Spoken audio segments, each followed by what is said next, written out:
Hello everybody and welcome to today's vlog. Now today we're going to make our own homemade filter. As I mentioned in the last vlog, we've been waiting for some foam to arrive because at the moment we are purely using foam that has been old sponges, or not old sponges, brand new sponges, but sponges from the kitchen. And this is actually proper filter foam for ponds, so we're going to actually change that around to be able to do that. That is the main course of the day. However, we also have a pond water mini test kit, so we're going to be able to see what the actual water quality is like, because we've seen a specialist today who said just because the water's green doesn't mean to say that the fish are having a bad time in there. They could be absolutely loving it. It could be really aerated and the algae that's in there could be really positive for them. So what we're going to do is just test the water and just see first of all. We've also got some new floating fish food. Now why we've been given this is because we're not sure that we're feeding the right amount of food, or whether or not that's having a detrimental effect on the fish. So what this does is it keeps at the top and it floats at the top, so after 5 minutes if there's any left over you scoop it up and put it in the bin, and that way none of it's going to ever sink to the bottom or really damage the quality of the water, and it just means that I'll have a better idea of what I'm feeding and how much I should be feeding. And while I was there I found this absolutely lovely lily. It had a bit of a bashing on the way home, unfortunately, in the car. It did fall off the seat, so one of its little arms is broken there. But we're going to be popping that in the water later as well, and that should hopefully not only take a lot of the bad stuff out of the water, but it should also help to aerate, and it should also help with the shade as well, because apparently over here at the pond we should have at least a third shade, and if you look over here we don't have any shade at all. We've probably got half a dozen lily pad leaves and that is it. So I think first of all we're going to find out how much fish food we actually need. So I'm going to count down, but I'm also going to do a time lapse of 5 minutes in just a few seconds so we can see exactly how much they eat.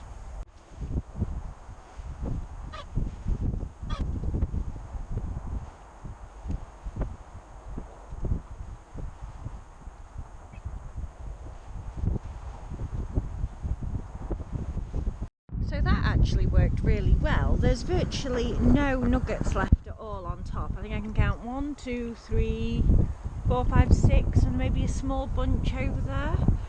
So, and I don't think the fish have got the hang yet of being able to eat them, so I might just give them an extra couple of minutes. And while I do that, I think I'm going to test the water, because ultimately I don't want to put a plant in there if it's going to die if the water's not very good. And when I was asked what my water quality was like, I was like, green? I don't know. So yeah, I think I have to do it properly now and do the actual proper testing. So I'm just reading the box now, and it looks like it's not just one test, it's not just a pond water mini test, it's actually 3 tests. So there is the nitrate, NO2, there is also the ammonia, NH3, and then there's the pH test. So I've got all these little vials in here and bottles where I have to collect samples in there and then do the tests. So I think it's about time that we got some pond water samples and just saw exactly how weirdly gross our pond actually is. Oh, I hope it's not too bad. Right, so we have the vials ready now, and we have the bottles, NH33, NH32, NH31, NO2 and pH 6.9. So let's start with the nitrate. So the nitrate is the NO2 bottle. It says I need to put 5 drops into this and then shake and then wait for 2 minutes and then read. So 5 drops into the vial.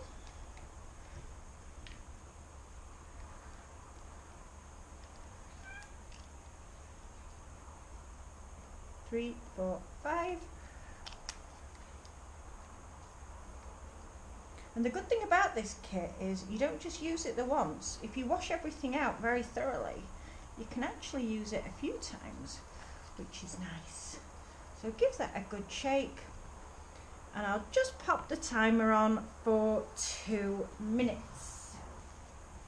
Next one, ammonia. So I need 5 drops of 1, 5 drops of 2, 5 drops of 3, shake and wait 10 minutes. Right, sure we can do that. So 1,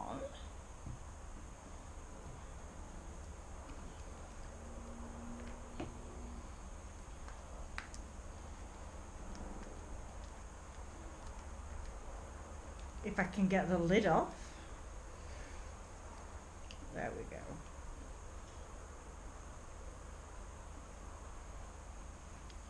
That's 5 of number 1.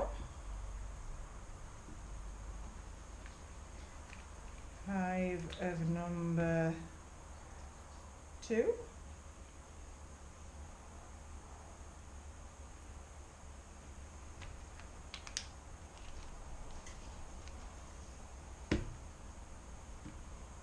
And 5 of number 3.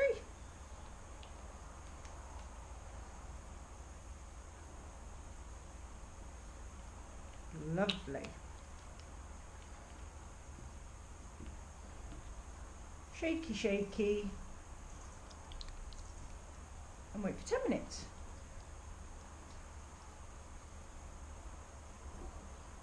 Next one, the pH test.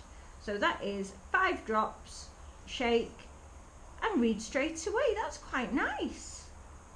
That is a nice one. So the pH over here, get the little vial, 5 drops,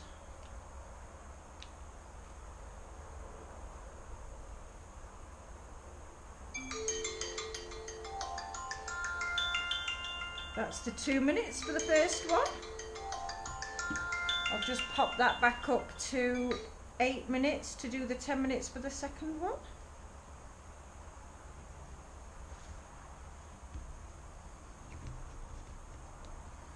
Shaky, shaky. Well, it says you can read it straight away. Now, what would you say that is?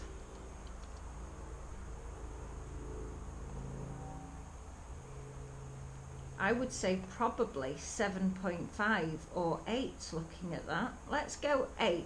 8 looks more accurate. Probably an 8, yes. But then this one, which was the first one, that hasn't changed colour at all, the nitrate one. So that's still 0, and that's got a tick at the side of it, so that's quite good. So that means that there's no nitrate in it. And there's ticks at the side of 7, 7.5 and 8, which is that one. Yep, it's definitely a 7.5 to an 8 from what I can see there. And we'll just have to wait a few minutes for this one. And that one should stay yellow. While we're waiting, it is a really easy test to follow. I know it was £13.50, which is quite pricey, but I really don't want my fish to suffer just because they had all the nettles fall in. The pH there is really easy to read, and it's really good, and it even gives you a little chart on there to be able to record your answers for your pond. Also, there is some lovely little stickers to be able to label everything so you know what you've used, and I think that's really handy. Even little lid things for your test tubes, which is great. There we go. So that is our full 10 minutes. So let's have a look at the middle one, the ammonia test. Well, that's actually really quite yellow. It does look like number 2, but it also looks like number 1. Now that is cautionary. So I was told that if it's in any of these, it's not bad, it's not going to kill anything. The death ones are these dark colours down here, but it is cautionary. But I would say that it's definitely in between the two. which is really amazing. So the chap at the shop was really right. Just because our water quality is really green, it doesn't mean to say that it's unhealthy, because the tests prove it's actually fine for the fish to be able to live in, which is amazing, because I thought with what we were doing and the quality of the water, I thought they were going to die on us. So now we know that the water quality is fine, we have to place the lily. Now I've been told that this has to be placed somewhere where it can cast a shadow over the water. So when the sun's coming down at night time, it can just give that little bit more shade.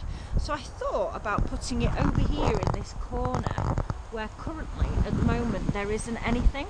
But I've got to get the water level right. I've got to have it so the water level rests at the top of the basket.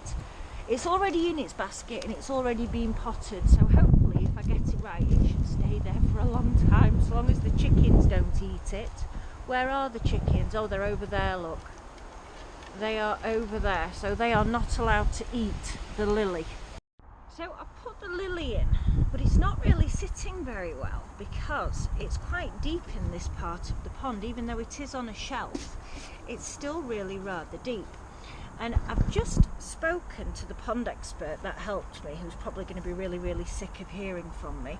And he said that, let me just bring it back out to show you. I told him that I'd put a pot underneath it to keep it stable, and he said absolutely not. If I have to put something underneath something, it's got to act like a home for the fish. So here we go again, take two. I'll put this under, make sure there's no air in there. Oh, I don't think I'm going to get this to be able to sink. Right, this might be a two-handed jobby. Keep that there. Oh, I don't think the floor of my pond is actually strong enough. So there we go. So that's in place. I'll have to hold it down and turn my camera off, because otherwise I won't be able to get the plant on top of it. So there we go. I now have a home for the fish, which is underneath the old stool of William's. I now have that in place, which is looking absolutely remarkable and beautiful. And I just noticed some little shoots coming up on it there as well, so it's really healthy. I know, unfortunately, bringing it home, I did break one of the leaves, which is really sad, but then I think there's something coming there as well, like a new shoot. So let's see what that does to help the fishes. And now we know that the fish water is completely safe, which is brilliant, and we've got the new plant in there. It is time for the new proper filter, which I'm really excited about. So as you probably saw in our last vlog, because the quality of the water was so bad and I was really upset that it was going to kill the fish, we just popped this together really quickly. There we go. And as you can see, it is full of gunk and it is really nasty. Now, I kind of wanted a really quick fix. So when I was talking to the chap in the shop earlier today, I said, well, I'd like to see the fish. I'd like to see them. And he said, well, okay, but sometimes that's not best for the fish being in such clear water. If they're used to this and they're happy and the water's comfortable, then they can get a lot of air and oxygen from the aeration of the algae that's in there. So I could be doing them a disservice, especially if I do it quickly. He said the thing to do with fish is to do everything slowly. So what we're going to do is just upgrade the quality of the filter to make sure that we are giving them the best filter. But eventually we are going to upgrade to a UV light filter, which again I hope that we're going to make ourselves, just because that'd be ace if we can do. And he showed me some really lovely ones today in the shop, but they were about £400. So for now we'll stick to a little bit of foam and see what we can do, especially if the fish are happy in their slime. It makes no sense to spend £400 to make them unhappy in clear water. Feed the hose back through here.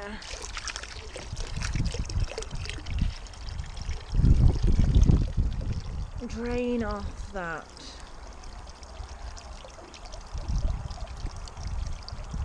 And take this over onto the garden,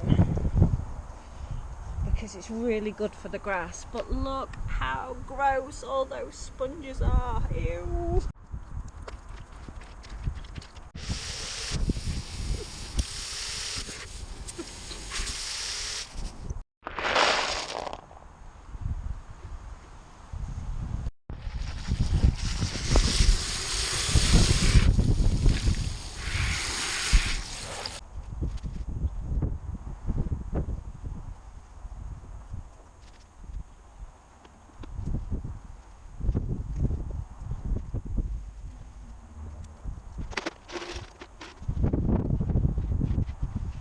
was absolutely incredible putting that together. So here we go. We have got 6 layers of filter here.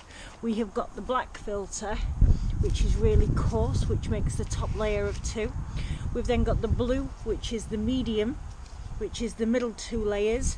And then we've got the green, which is the fine, which is the bottom 2 layers, as well as also having the flugel things at the bottom as well.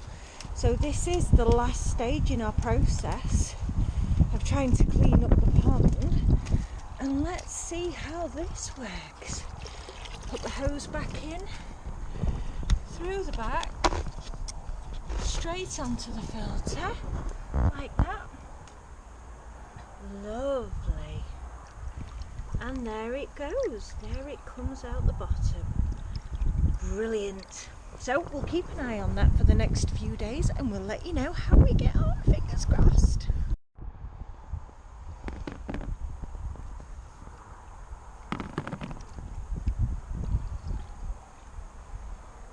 Just a bit of an update, it's now been running for an hour and let's see what it looks like. Oh, I do love looking at the new lily over there, that looks lovely. Oh no! A little bug has fallen into the water. Oh, I think it's too late, I think it's gone. And the filter is still working brilliantly. Fantastic! Let's see how it goes in the morning. Good morning. Water's looking loads clearer. Pop that on there and see whether or not any of the fish come up for it.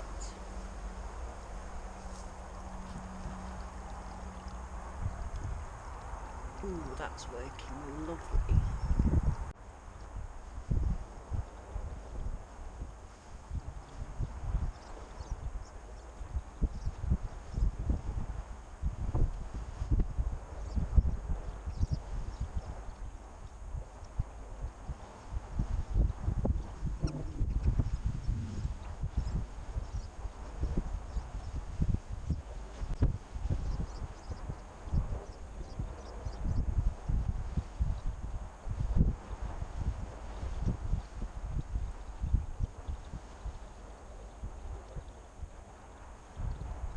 It's now been a few days since we put the filter together. Let me show you. The pond water is still pretty green and the pond filter is working really well. William has added some more bits of foam to it just to give it an extra layer with the stuff that was left over. So now we've got to think of another way to try and get rid of the green. As you know, we do have a pump, you can just see it there. We already have a pump which is what is pumping all of the water back out and through there, and it is doing a great job of cleaning it, but it is still green. And our pump is this. It's an OA's Living Water Filtral UVC 1500. Now one of the things we've realised with this is that it should have a UV light, but ours doesn't. So we think that the bulb's gone. So the next step is we are going to replace the bulb and see whether or not that helps to clean up the pond. But I'm afraid that is going to be for another video. Thank you so much for watching. We upload every Thursday or sooner and we hope to see you soon. Take care. Bye bye.